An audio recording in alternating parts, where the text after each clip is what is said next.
Professor Asad ছাত্র জীবন কাটিয়েছেন ঢাকা বিশ্ববিদ্যালয়ে, এরপরে একই বিশ্ববিদ্যালয়ের শিক্ষকতা। এর মানে কয়েক যুগ হয়ে গেল আপনার ঢাকা বিশ্ববিদ্যালয়ের ক্যাম্পাসে রয়েছে। ছাত্র রাজনীতির নানান চেহারা আপনি খুব কাছ থেকে দেখেছেন, ভালো মন্দ দুটোই। এবং গত 5ই অগাস্টের পর চেহারা পাল্টে গেছে, একেবারে নতুন একটি চেহারা এসছে।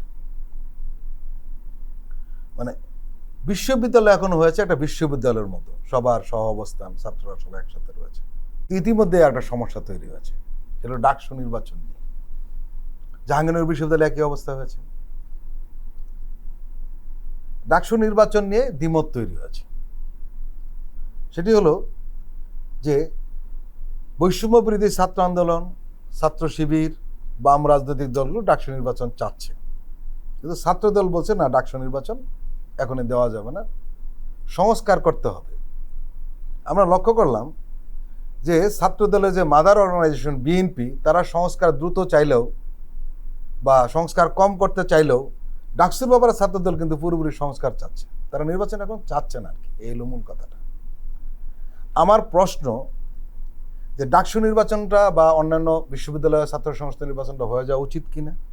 2 নম্বর হলো ছাত্রদল কেন বিরোধিতা করছে, আর বৈষম্য বিরোধী ছাত্র আন্দোলন বা ছাত্র শিবির কেন এর পক্ষে নেমেছে। অনেক হিসাব নিকাশ আছে বিভিন্ন অংশীজনের, তবে সাধারণ হিসেবে ডাকসু নির্বাচনটা হওয়া উচিত। আপনি দেখেছেন যে গত কয়েক বছর আগে যখন ডাকসু নির্বাচন হলো, তখন আমরা একটা প্রত্যাশা করেছিলাম ছাত্রদের যে নেতৃত্ব দানের বড় জায়গা ডাকসু, সেই জায়গাটা পুনরায় ফিরে আসবে। আমরা যখন দেখেছি যে বড় বড় নেতা যত বাংলাদেশে এখন পর্যন্ত যারা দেশ চালিয়েছেন, তাদের অধিকাংশই কিন্তু এই ডাকসু থেকে উঠে আসা। সেই প্রত্যাশা আমরা করেছিলাম, কিন্তু দুঃখের বিষয় শেষ পর্যন্ত সেটা রাজনৈতিক বলয়ে কিন্তু পরিণত হয়েছিল। এখন একটা সংস্কারের প্রশ্ন আসছে সমস্ত বাংলাদেশে, তার ধারাবাহিকতায় কিন্তু আমরা বিভিন্ন দলের কথা বলছি, যে অঙ্গ সংগঠন আছে তারাও সংস্কারের মধ্যে আছে। তো ডাকসু নির্বাচন যেহেতু ছাত্রদের পক্ষে কাজ করে, কল্যাণে কাজ করে, ডাকসু নির্বাচন হওয়াটা জরুরি।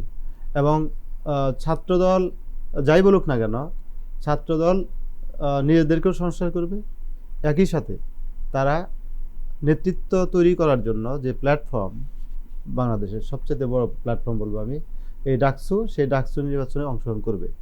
বৈষম্য বিরোধী থেকে শুরু করে অন্যান্য দলের কথা যারা বললেন, তারা যাতে বিএনপিকে বসে এই সংকটটা সমাধান করে তারপরে নির্বাচন আয়োজন করে, সেটাও আমরা আহ্বান করব।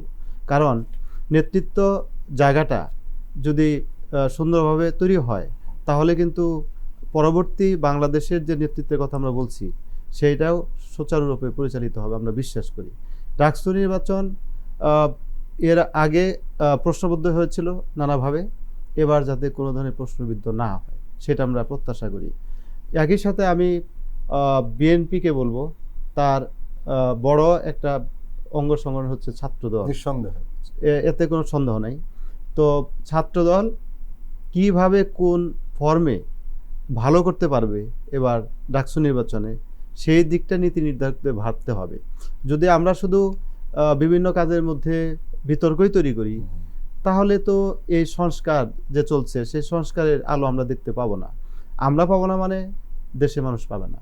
সাধারণ শিক্ষার্থী যারা, তারা কিন্তু প্রত্যেকেই চায় সে হলে ভালোভাবে থাকুক, সুস্থভাবে জীবনযাপন করুক এবং সে সুস্থ একটা নাগরিক হিসাবে পরবর্তী বাংলাদেশ গঠনে আত্মনিয়োগ করুক।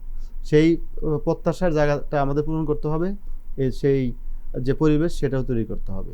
আশা করি ডাকসু নির্বাচনের মধ্য দিয়ে আগামীর যে বাংলাদেশের শিক্ষা ব্যবস্থা, সেইটার একটা সুন্দর পরিবর্তন হবে, এটা আমরা বিশ্বাস করি।